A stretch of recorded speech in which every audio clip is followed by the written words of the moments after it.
আমরা এখানে কিসের জন্য এসেছি? আমার ভাইয়ের রক্তের বদলা নেওয়ার জন্য আজকে আমরা এই জানাজায় দাঁড়িয়েছি।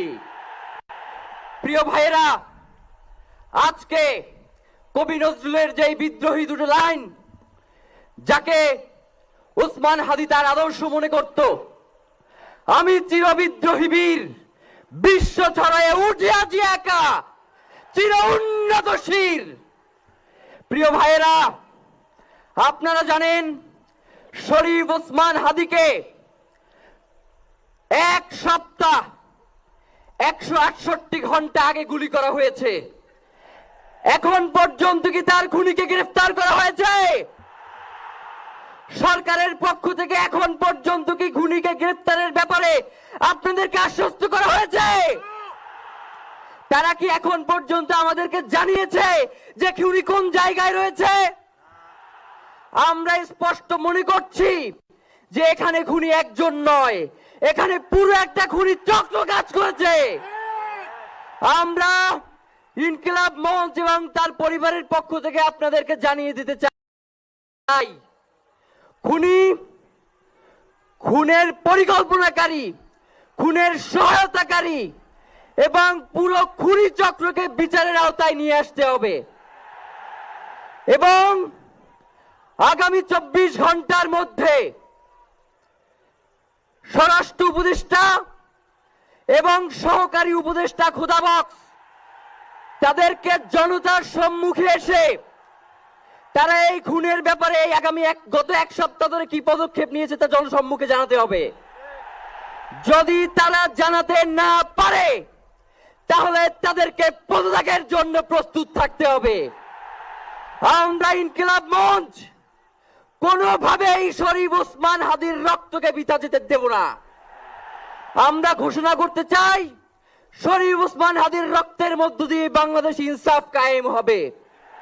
আপনাদেরকে তিনি বারংবার বলেছেন, বাংলাদেশের স্বাধীনতা, সার্বভৌমত্ব রক্ষা এবং ইনসাফের লড়াইয়ের জন্য আমাদেরকে যদি জীবন দিয়ে দিতে হয় আমরা জীবন দিয়ে দেব, তবু ইনসাফের লড়াই ছাড়বো না। সুতরাং প্রিয় বন্ধুগণ, আমাদেরকে ইনসাফের লড়াই লড়তেই হবে। আপনারা রাজি আছেন কিনা? এবং সেই সাথে আমরা আরো বলতে চাই, সিভিল মিলিটারি ইন্টেলিজেন্সের মধ্যে ঘাপটি মেরে বসে থাকা আওয়ামী দোসরদেরকে চিহ্নিত করে গ্রেফতার করতে হবে। প্রিয় সংগ্রামী বন্ধুগণ, শরীফ ওসমান হাদির পরিবারকে জানানো হয়, রাষ্ট্রের পক্ষ থেকে আপনাদেরকে যদি কোনো সুবিধা দরকার হয় আপনারা আমাদেরকে বলবেন। আমরা শরীফ ওসমান হাদির পরিবার থেকে রাষ্ট্রকে জানাতে চাই, যদি এই রাষ্ট্রকে রক্ষা করতে শরীফ ওসমান হাদির পরিবারের 5 সদস্য, তার ভাই এবং বোনদের যদি রক্ত লাগে তারা দেওয়ার জন্য প্রস্তুত রয়েছে, তবুও এই খুনিদেরকে চিহ্নিত করে বিচারের মুখোমুখি করতে হবে।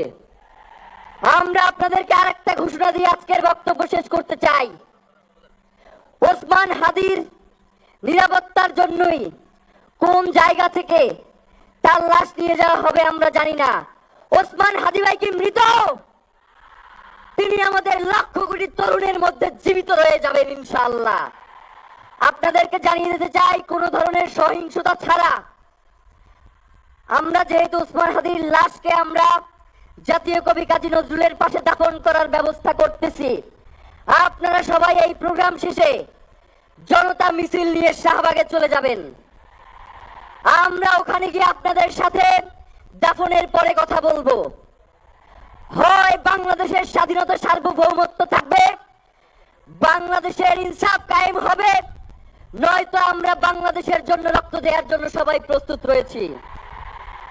এবং ইনকিলাব মঞ্চ ব্যতীত কারো কোনো প্রোপাগান্ডায় আপনারা কোনো ধরনের সহিংসতার পথ বেছে নেবেন না। আমরা ইনকিলাব মঞ্চের পক্ষ থেকে আপনাদেরকে জানাবো কখন কি ব্যবস্থা গ্রহণ করতে হবে।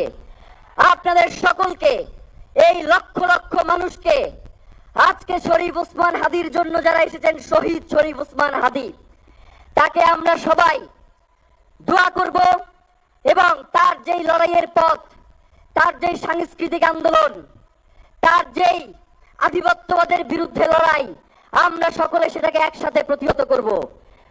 বাংলাদেশ জিন্দাবাদ, ইনকিলাব জিন্দাবাদ। নারায়ে তাকবীর, নারায়ে তাকবীর। দিল্লি না ঢাকা, দিল্লি না ঢাকা, গোলামি না আজাদি, ক্ষমতা না জনতা, আপোষ না সংগ্রাম, দিল্লি না ঢাকা। আমার ভাই কবরে, খুনে কেন বাহিরে, আমরা সবাই হাদি হব, গুলির মুখে কথা কব, আমরা সবাই হাদি হব।